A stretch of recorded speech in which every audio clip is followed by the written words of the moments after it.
അധ്യാപകർ പ്രതിയായ ലഹരി കേസിൽ പ്രത്യേക അന്വേഷണ സംഘത്തെ രൂപീകരിച്ച കോഴിക്കോട് SP മെറിൻ ജോസഫ്.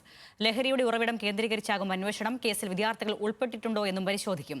റിമാൻഡിലുള്ള പ്രതികളെ ഒന്നിച്ചിരുത്തി ചോദ്യം ചെയ്യാൻ പോലീസ് ഉടൻ കസ്റ്റഡി അപേക്ഷ സമർപ്പിക്കും. സാധാരണ ഇപ്പം കേസ് രജിസ്റ്റർ ചെയ്യുമ്പോൾ നമ്മൾ സ്പോട്ടിൽ അറസ്റ്റ് ചെയ്യുന്നവരെ വെച്ചാണ് നമ്മൾ ചാർജ് കൊടുക്കാറുള്ളത്. പക്ഷേ ഓപ്പറേഷൻ തൂഫാന്റെ ഭാഗമായിട്ട് ഓരോ കേസിലും ഡീപ്പായിട്ടുള്ളൊരു അന്വേഷണം വേണം. പിന്നെ ഓരോ കേസിന്റെ പിന്നിൽ ഒരു നെറ്റ്വർക്ക് ഓപ്പറേറ്റ് ചെയ്യുന്നുണ്ട്. അപ്പോൾ ഈ നെറ്റ്വർക്ക് ഓപ്പറേറ്റ് ചെയ്യുന്ന ആൾക്കാരെ കണ്ടുപിടിക്കാനും അതുപോലെ ഇതിന്റെ സോഴ്സ് കണ്ടെത്താനുള്ളൊരു ശ്രമം നമ്മുടെ ഭാഗത്ത് ഉണ്ട്. അപ്പോൾ അതുകൊണ്ട് ഈ കേസിൽ ഇപ്പോൾ ഒരു SIT കോൺസ്റ്റിറ്റ്യൂട്ട് ചെയ്തിട്ടുണ്ട്. ഡീപ്പായിട്ടുള്ള ഇൻവെസ്റ്റിഗേഷനും ഫർദർ അറസ്റ്റുകളും ഇനി വരുന്ന ദിവസങ്ങളുണ്ടാകും. കോഴിക്കോട് നിന്ന് ആകാശ് തടത്തിൽ ചേരുന്നുണ്ട് വിശദാംശങ്ങൾ നൽകാൻ. ആകാശ്, കുട്ടികൾക്ക് വിദ്യ പറഞ്ഞു കൊടുക്കുന്ന, ഈ ലഹരി ബോധവൽക്കരണം കൊടുക്കുന്ന അധ്യാപകരാണ് ഈ കേസിലെ പ്രതികൾ എന്നതാണ് ഏറ്റവും പ്രധാനപ്പെട്ട കാര്യം. ആ രീതിയിൽ അതിനെ അത്രത്തോളം ഗൗരവത്തോടെ തന്നെയാണ് പോലീസ് കാണുന്നതെന്നാണ് മനസ്സിലാക്കുന്നത്. ഈ പുതിയ അന്വേഷണ സംഘം അല്ലെങ്കിൽ ഈ പുതിയ അന്വേഷണ സംഘത്തിലെ പുതിയ നീക്കങ്ങൾ എന്ന് പറയുമ്പോൾ എന്തെല്ലാമാണ് ആ അന്വേഷണ പരിധിയിൽ വരുന്ന കാര്യങ്ങൾ?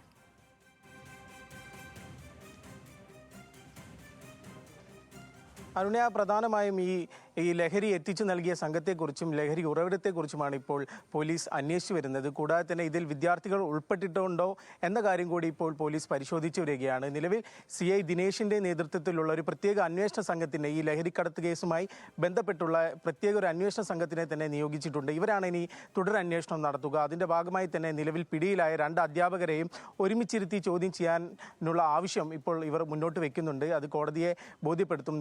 നിലവിൽ റിമാൻഡിലാണ് 2 പ്രതികളും. ആ 2 പ്രതികളെയും ഒരുമിച്ചിരുത്തി ചോദ്യം ചെയ്യാനാണ് അന്വേഷണ സംഘത്തിൻ്റെ നീക്കം. അതുമായി ബന്ധപ്പെട്ട് ആദ്യം തന്നെ ഈ കേസിൻ്റെ തുടക്കമെന്ന് പറയുന്നത് റിയാസ് എന്ന് പറയുന്ന ഒരു യുവാവിനെ വടകരയിൽ വെച്ച് പിടികൂടുന്നു. അതിനുശേഷം ഈ യുവാവ് നൽകിയ മൊഴിയുടെ അടിസ്ഥാനത്തിൽ ഈ അധ്യാപകരായ ആദ്യം കീർത്തനയിലേക്കാണ് അന്വേഷണം എത്തിയത്.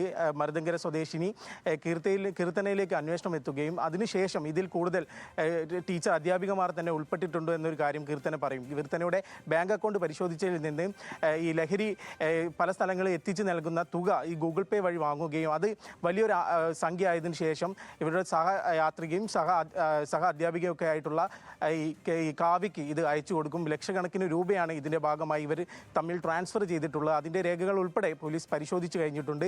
ഏതായാലും ഇതുമായി ബന്ധപ്പെട്ട ഒരു പ്രത്യേക അന്വേഷണ സംഘം കൂടുതൽ ഈ ലഹരി എത്തിച്ചു നൽകിയ ഉറവിടം കൂടാതെ ഇതിൽ വിദ്യാർത്ഥികൾ ഉൾപ്പെട്ടിട്ടുണ്ടോ, ഈ അധ്യാപകർ ഈ ലഹരിക്കടത്തിന് ഇത്തരത്തിൽ വിദ്യാർത്ഥികളെ ഏത് തരത്തിൽ ഉപയോഗിച്ചു എന്നുൾപ്പെടെയുള്ള കാര്യങ്ങൾ ഇനി നിലവിൽ അന്വേഷണ സംഘം പരിശോധിക്കും. മെറിൻ ജോസഫാണ് പ്രത്യേക അന്വേഷണ സംഘത്തെ ഇപ്പോൾ നിയോഗിച്ചിട്ടുള്ളത്. ഇതിൻ്റെ ഭാഗമായി തന്നെ കൂടുതൽ അന്വേഷണം വ്യാപിപ്പിക്കാനാണ് ഇപ്പോൾ അന്വേഷണ സംഘത്തിൻ്റെ തന്നെ നീക്കം. കൂടാതെ തന്നെ കാവ്യയും ആദ്യം പിടിയിലായ കീർത്തനയും ഒരുമിച്ചിരുന്ന് ചോദ്യം ചെയ്യലിൽ നിന്ന് ഇതിൽ കൂടുതൽ വ്യക്തത വരും.